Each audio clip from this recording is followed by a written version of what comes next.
Good morning. It is Wednesday, April 20th, 2022, and welcome to another edition of the National Newspaper Publishers Association's Let It Be Known. Well, count Uber in. They have now removed its mask mandate after federal officials stopped enforcement of a federal mask mandate in transportation settings after a federal judge struck down the requirement, raising public health concerns and prompting several airlines to announce that face coverings are optional on domestic flights.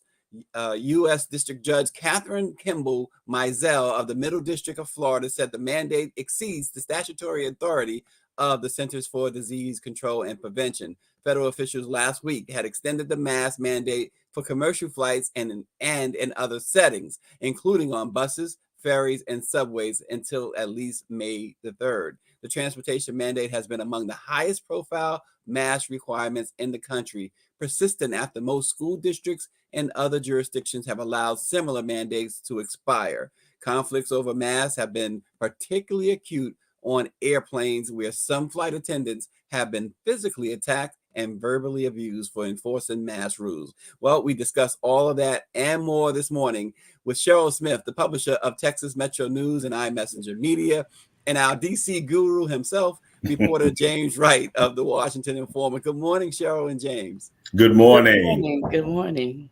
Well, it's good to see you both as always. We start at the top there. Cheryl, I know in Texas, things are always a little different than everywhere else, but this mask mandate being lifted, the federal judge saying the CDC should not have a mask mandate anymore. So now you don't have to wear them on airplanes and Uber anymore. Your thoughts? Well, this goes directly back to what we say about when you vote, because you look at who's in office, you look at what their profile is, and interestingly, you say the state of Texas, and I've happened to have been in Florida for the past 8 days, and they are so similar. Florida Mm-hmm. and Texas are so similar, and so when we look at what's happening, I'm going to stay masked up, and I've been talking to a lot of people who say they aren't. They are, but guess what? A lot of them aren't. What we have to, there's a lot of work that has to be done around this issue, and just like, I'm concerned. I'm concerned, and the U.S. District Judge, is doing the bidding, and I really just think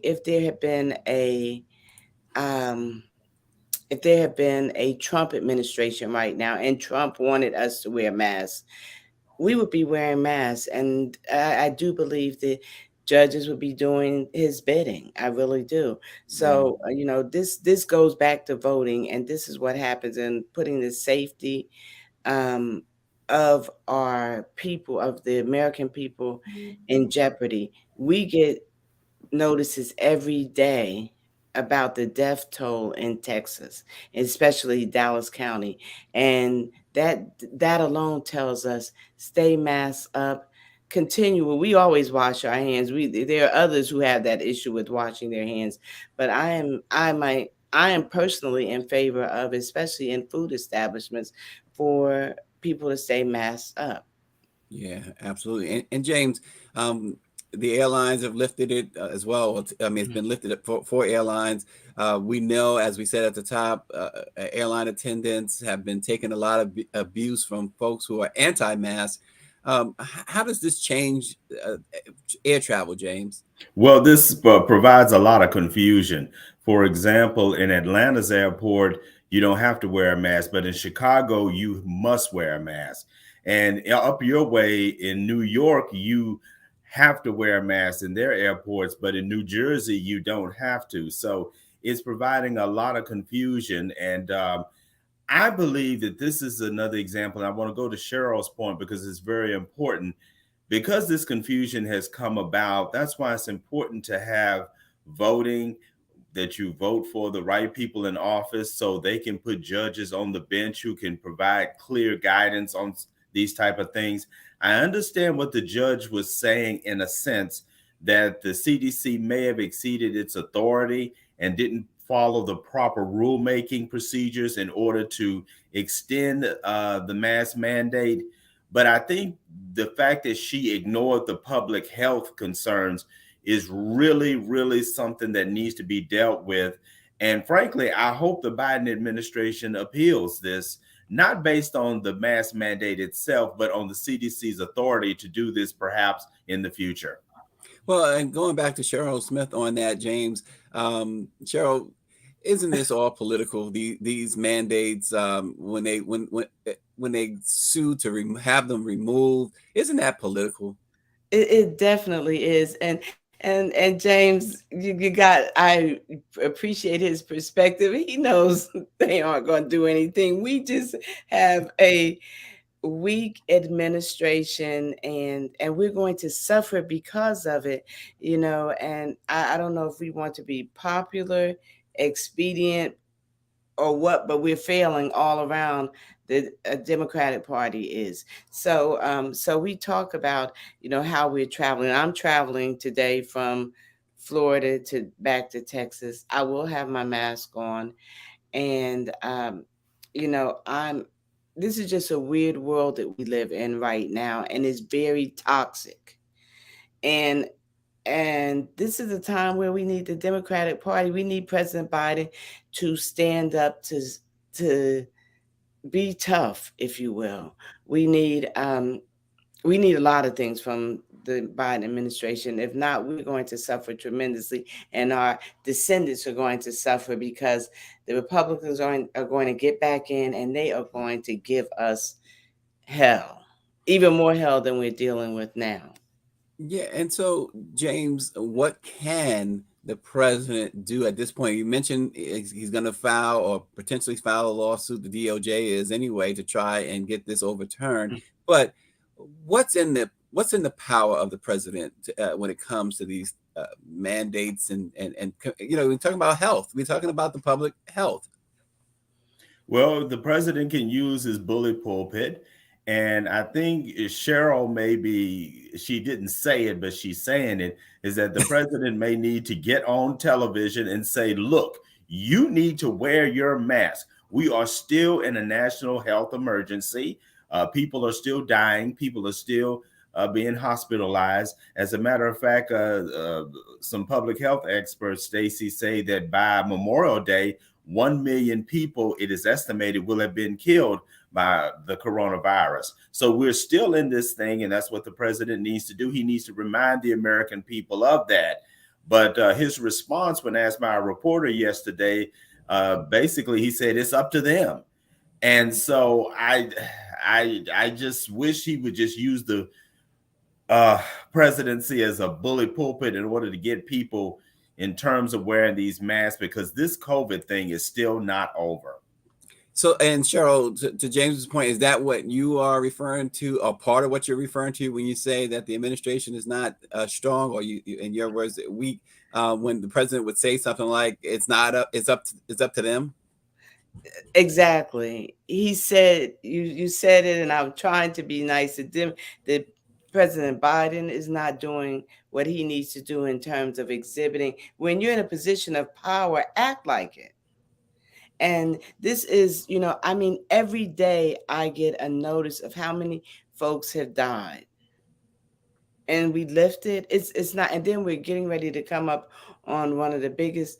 We're going to one of the biggest seasons. If you think about the month of May, when you think about the number of graduations, you think about Mother's Day, you think about the holiday, and you're talking about lifting. I'm just, I would like to see the Democratic Party on a number of fronts stand up and be stronger. Just like even if we go back to the Senate judiciary hearings, Senator Booker did what so many others should have done. And it doesn't have to be black standing up for black. It could be right standing up for right. And we don't get that type of support. And the Democratic Party acts scared. Mm-hmm. And they act scared. And and what if they told us, what did Lindsey Graham tell us? Let them get back in power. You think it hurts now? Mhm. It is going to really, really hurt. And you look across the board, and James, you're right up there in the pot of crap that you have to, you're up close and personal with that. And yeah, I do have some crap in Texas, and I'm been here breathing in Florida crap, with DeSantis and what he's doing. But at some point in time, people have to stand up, and we have to support people who stand up. That's what makes them afraid. And Biden, take the Twitter like the other child did. You know, I never saw people so afraid to Mhm. say anything because they didn't want to be called out on Twitter. Call out some of these folks played their game. When the election was coming up and they were talking about who to run in the Democratic Party, and folks were saying that one of the candidates, Democratic candidates, was a dog. I said, "What's a dog fight?" Yeah, yeah, Interesting So put that dog in there.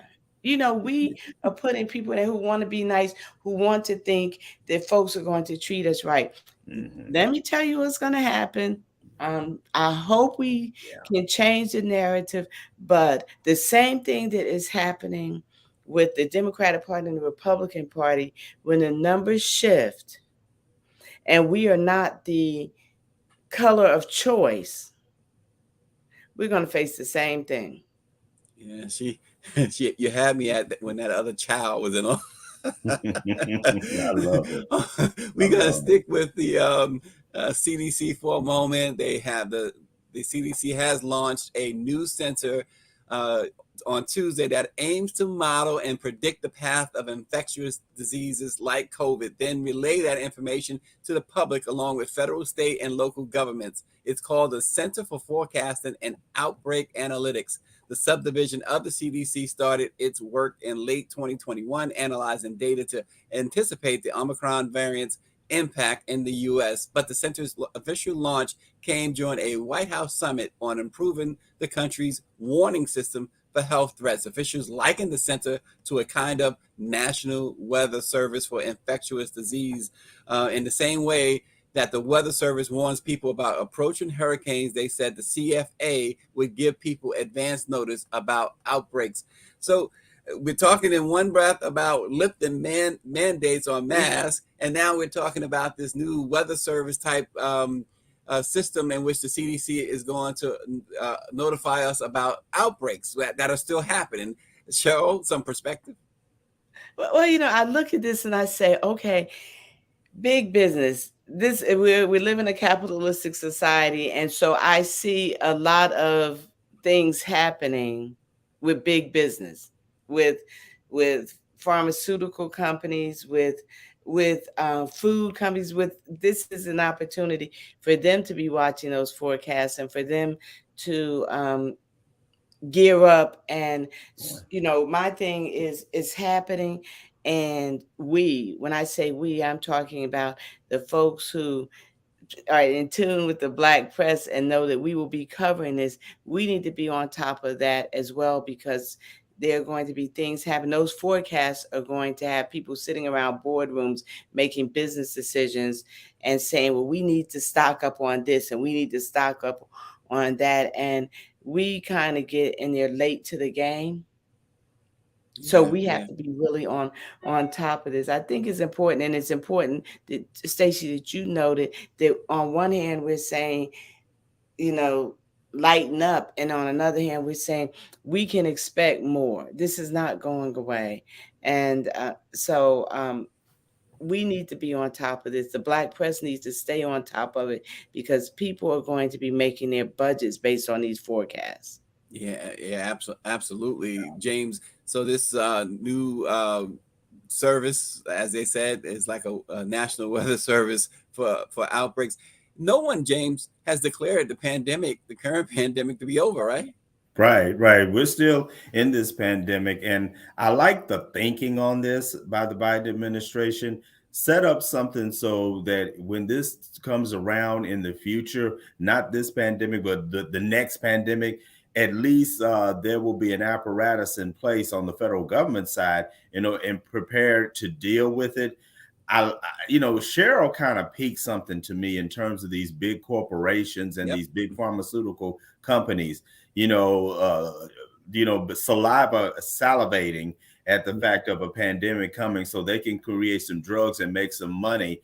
And I think that's a concern. I also think that we should be concerned at this particular agency who they will be monitoring. Will they be monitoring people of color? Or will they be monitoring the typical white middle class people in terms of their diseases? So that needs clarification, and it needs a racial equity lens for this particular agency too. Well, it's something we're going to continue to watch because Cheryl, you're right. I like if you unpack Cheryl's point.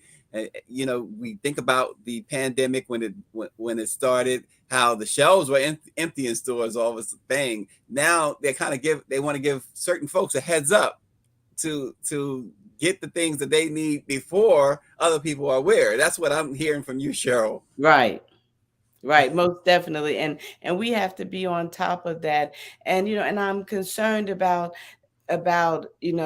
agencies, the government. You mentioned politics, and politics playing with our health. And that's why we really have to examine, and we have to come hard against the Republic. We need to have more of a presence in the Republican Party so we can have more influence. And we have to make them realize, because we're getting ready to come up with some big races in Texas with Republicans running, and Democrats played a game several years ago, about 8 years ago, and they shot themselves in the foot because they were mad at a Democratic district attorney, and they told people to vote Republican for this Republican. I said, you have a lot of first-time voters, and President Obama, and you're going to tell people, you're already telling them you don't have to be loyal. And that's what's happening. So we're going to have, there may be some seats, at least one, there's going to be a heavy race. And so we have to be really cognizant of that. So we have to play both games, and we have to have a force in there, and we have to stop attacking each other so much. I just wish we could get some people in the Republican Party that were Black who were not anti-Black. Good point. Yeah, excellent point. That is the problem. When you are anti us and you out white folks. It's ironic because early in the broadcast here, if you recall, Greer did show a picture of Clarence Thomas. And in my head right now, I just and I need to get it out of it because it is not healthy. Tim Scott. And it's just not healthy to have that in my headspace, starting my day off. But that is what you want people, because I know Republicans, some of my best friends are Republicans who don't act like idiots. Tim Scott. And you call it, who don't, and who are not disparaging Black people, and who do not act like we're playing on a level field. Yeah. We go in places asking for 50,000. They go in places asking for 500,000. Mm-hmm. Yeah. We have to change our way of thinking, and it's going to be really important. But the thing about it is we cannot keep beating each other up. I'm watching, as I saw the finale of Blackish last night, one of my favorite shows of all time. And I remember when it first came out, before even people even saw the show, there were people protesting and saying negative things about it. And it was very skillfully written. We are so quick to want to join the anti-Black, and I want to be fair, and in fact, history is going to show that some of us are going to look really stupid. Well, Cheryl, I want to harp on her point real quick. You don't have the Elaine Jenkinses there anymore. You don't have the Arthur Fletchers anymore. You don't have the Edward Brooks anymore. You don't have those type of Black Republicans who understood civil rights, the importance of civil rights, and they had a more capitalistic view in terms of things, but they weren't anti-Black. The Black Republicans you have in there now are nothing like that. Definitely. Well, Mark Muhammad writes in that he says, stop asking and do for self. David Youngblood mentions Colin Powell. Yes. Yes. So yeah, James is agreeing there. So there you have it. Cheryl, we're gonna move on. We're gonna continue to obviously talk about these things, but we're gonna move on to a topic that I've heard you speak about passionately in the past.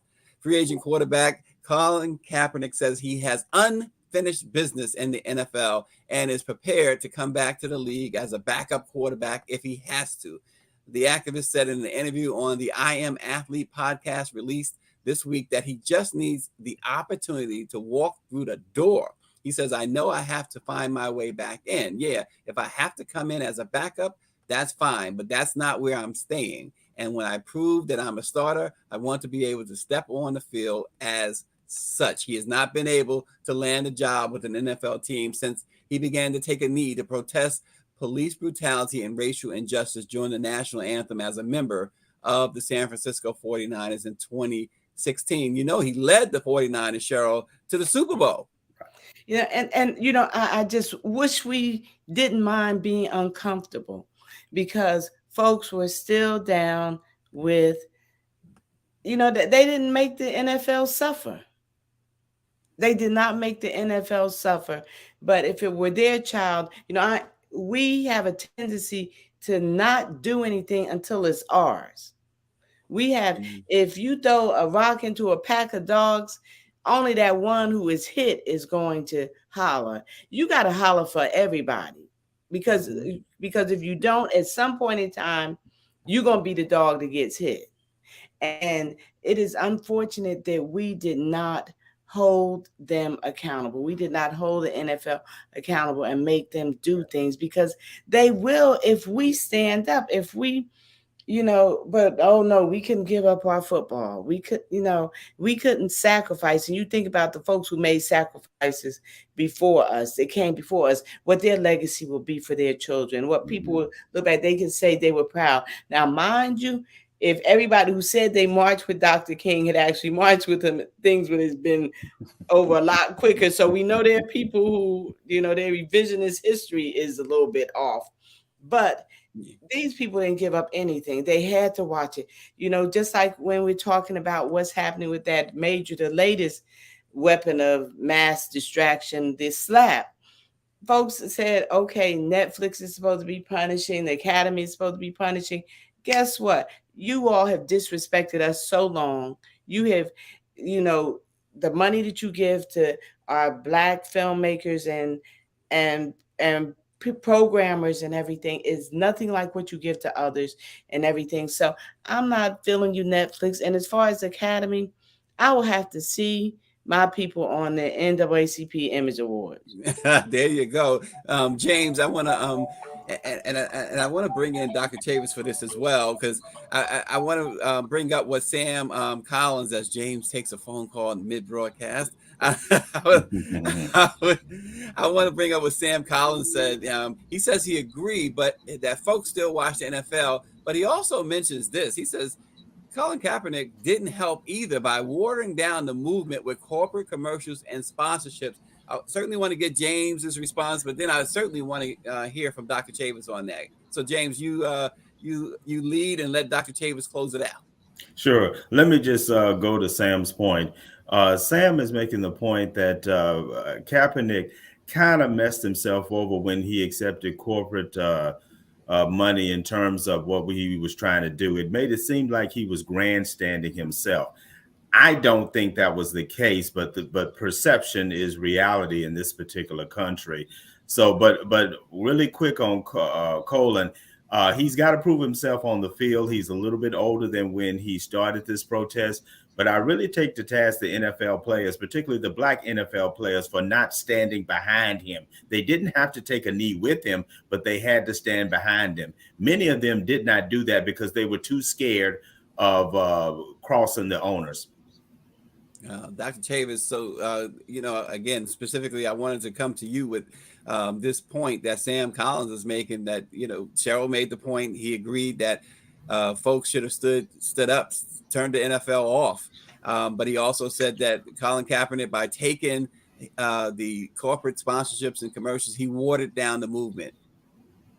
Well, thank you very much. And I want to thank our guest, Cheryl and James, they always have poignant and right on point concerns. And I just think this is the reason why we have the black press. But let me just say to all of the professional sports, the NFL, the NBA, the National Hockey League, the Major League Baseball, tennis, and we have a relationship now with the PGA. It is up to the players, it is up to the owners, but it's also up to the public at large. And I think the issue that Colin took the knee for is still there. We still have racially motivated police brutality going on in America every day. And the weight of the movement should not be on one football player or one aspiring football player or one former football player. The movement has to be encompass all of us, including the black press. We have our role to play, and that's why we're going to discuss these topics at our convention in June in New Orleans for the National Newspaper Publishers Association. I'm so proud of the black press, 195 years this year. So I think that the points that have been raised are valid, including Sam's point. But just let me close on this point. We talk about economics. Why do even the black press, we all depend on dollars, financial support. And we would not have to rely on corporate advertising or corporate dollars if we were more supportive of one another. Our black-owned businesses have to fend for survival. And even Colin himself, the reason why he went out and got those endorsements and sponsorships, because he needed to also have some economic income to be able to even to wage to continue protests. So I think that sometimes we should not be naive or cynical about any of these issues. We should be real. Uh, Racism is a reality in America, and communities of color, we have to do more in terms of our own self-empowerment, toward our own self-determination and owning your own businesses. But once you own the businesses, you got to have the support of the communities in which we serve, or else we will have wind up being on the string of economic support from others. Even this program, we have to find out a way how to get let it be known sustained in terms of being able to stay on the air every morning at 7:30. So I'm just saying that let's not point fingers. Let's come together and find ways how we can all move forward, while we can lift up our brother, who's a long time freedom fighter in his own right. But we have to learn from our past, not repeat our past. And again, I want to go back to the importance of the black press. We would not know any of these issues if it were not for the black press of America. Thank you so much. Yeah, and David Youngblood says we use the word give, but we need to insist on investments. Cheryl, we love Cheryl, so we got to give Cheryl the queen in the room. We got to give her the last word today. Well, Doc said it all. And if we had been behind Colin like we were supposed to be, he wouldn't have had to take any corporate dollars or anything like that if we had been there for him. And we have to stand up and be there for people when we're going through issues, because I have to go back to this academy, because the academy has they insult us every year. And then to have the audacity to do what they're doing and to make statements, and then to have us on the bandwagon, we are being a drum, we're carrying the batons for folks that oppress us, that disrespect us. And so this is about economics, and we have to start flexing our power and our influence a lot more. And that's why, when I look at the black press and I look at what we're doing, and I'm proud, and this is where I want to be. And this is where we are needed more than ever. And we have to say, if Biden won't say it, if others won't say it, we have to say it. We have to be that voice for the voices, because there are people out there who are saying it. And instead of criticizing all the time, Dr. Chavis said it best: unity, unify, speak up, do like Marcus Garvey said, stop talking about your people, and fall in love with yourself, and you will treat your people better. Yeah, absolutely. And Dr. Davis mentioned the NNPA's convention, the 195th Yes. year of in a big way in New Orleans beginning on June 22nd. There you have it there. You can register at the Hilton New Orleans Riverside Hotels, where we will be beginning June 22nd. You can go to NNPA/events.com. Great hotel, great week, great price if you register today. NNPA/events.com. We are looking forward to seeing everyone there. We're going to have some much more details on that in the days to come. But thank you so much for joining Let It Be Known and the Black Press of America. Have a great day.